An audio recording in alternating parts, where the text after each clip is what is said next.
Hey everybody, welcome back to Ravenstead. It's time for another build. Going to be transitioning into a scrubland terrain from our wooded, rocky, grassy terrain that we have been building. So I've got a stack of foam here. I'm going to hot glue these up. Had in mind kind of a butte or a overlook. We're going to be trying out a new palette too. I'll show you that in a little bit more detail when we get to the painting part. So I took that over to a hot wire cutter and got the basic shape that I wanted for the base, and I'm just going to drive a screw into the layers there to kind of give it a little bit of extra support and a little bit of weight. I'm going to use a craft knife here. I don't cut myself, so don't worry about that. I'm going to get pretty aggressive in here with this craft knife and chip away and cut away a lot of the foam. See if we can get a good stony organic look. I'm going to kind of work with these layers when we do our painting, and I've got a couple different tones of paint to kind of get a striated look, sedimentary look. Got some cobblestones here I wanted to put in these more or less steps, these flat areas, just to give it a little bit of texture and interest. Help the miniatures stand on the terrain as well. This is going to be used at the gaming table, so as I'm building, I'm kind of keeping in mind where I want my miniatures to go. And I always have a couple miniatures there on the desk, so I can just grab one to check scale or whatever.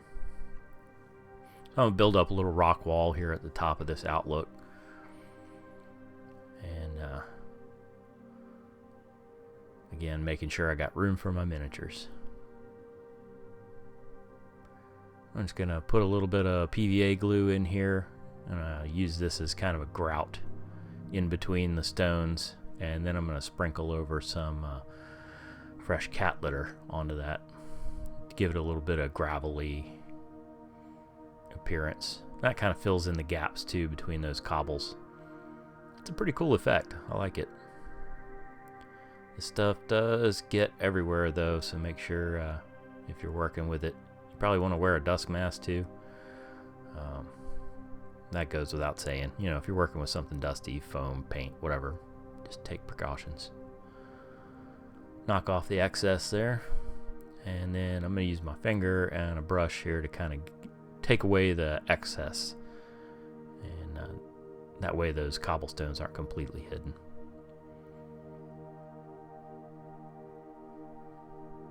Looks pretty different when it dries out. We'll put a coat of black paint and Mod Podge on this. That'll kind of stiffen everything up, give us our good shadows for painting out, and kind of locks down that kitty litter. Let me give you a look at the palette. The colors are coffee bean, golden sunset, cinnamon, burnt orange, and tapioca. So we'll work through those values. The first one I'm going to use is the coffee bean, so basically a medium brown, and I put that on the whole piece. Just kind of dry brushing that in. That's the golden sunset. Kind of an orangish yellow.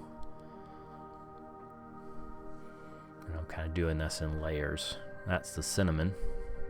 If you've seen some of my previous videos when we have the rotten plank or any of the wooden structures, I use the medium brown and then the cinnamon to highlight it.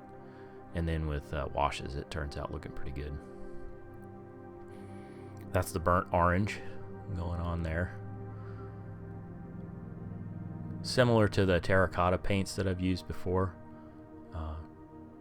This one's just a little bit more vibrant. Made me a little nervous at first when I was painting this piece out. And then I decided to kind of homogenize everything here with a little bit more of that cinnamon and golden sunset. And then I wanted to set off all the highlights with using the tapioca, which is a pretty bright tan color. Now I'll go over the piece with that pretty sparingly. You don't want to wash out all of your shadows and your tones in there, but it does really pick up the highlights, makes those stones really pop out. So you kind of almost have to over exaggerate with your dry brushing and then mute it down with washes.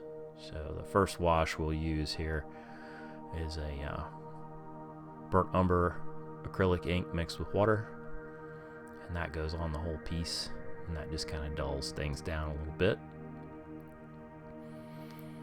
and it still preserves the shadows. Good coat on there. And then I decided a little bit of green, since this is a transitional terrain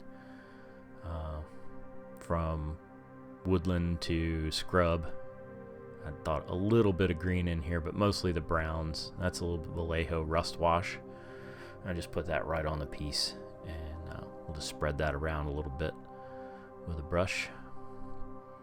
That one little spot in there looked really green, so I kind of brushed it out. This is a good opportunity to kind of get everything to mix in together. And while that's drying, I want to make a few scrub brushes. So I've got a new technique I'm using a piece of jute twine.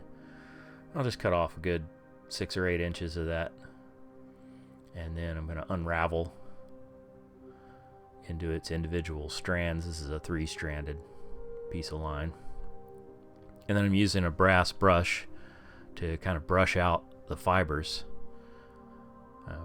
Terrain's all about color and texture and scale, so here I wanted to make sure that the scrub brush was gonna, look to scale, so it needed to be pretty fine. I'm just kind of aligning those fibers, and then I'll twist them back up and get them pretty tight. And then now I'm just gonna dab on a little bit of hot glue. You could do this every inch or so if you wanted a series of bushes cut from this one piece. I'm just kind of giving you an example here. Wait for that to cool enough where you can touch it, but it's still gummy, and then just kind of press that and roll it between your fingers, and that gives you a nice solid base for each shrub.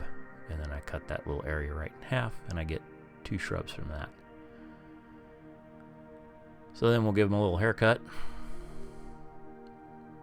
and then kind of tease out those fibers a little bit, and now we've got our little shrub. That'll look pretty good right in there. So we'll go ahead and start installing some of this foliage. I'm just using a sharpened pencil, poke a little hole in the foam, and a little hot glue, and stick that thing right in there. Get it just so. And we can play around with those a little bit, trim them up, get any errant fibers out of the way. Makes a nice place for the little birds to land. And don't forget the back side of your terrain. I tend to be a little too sparing sometimes with the opposite side of my terrain. I do have a little bit of green lichen and light tan lichen that I'm adding in here just to add a little more interest. Kind of illustrates that transitional period from woodland to scrubland. So we can still fit our miniature in here, I think. Let's give it a test. Yep, looking good. All right, let me give you a closer look. There it is. Scrubland Overlook. So I'll probably start with a few more of these pieces and then transition into some desert terrain. That's the plan anyway. Leave me a comment down below. I'd love to hear from you. Tell me what you think of some of these new colors and techniques. And I appreciate you watching another video. Catch you on the next one. Thanks.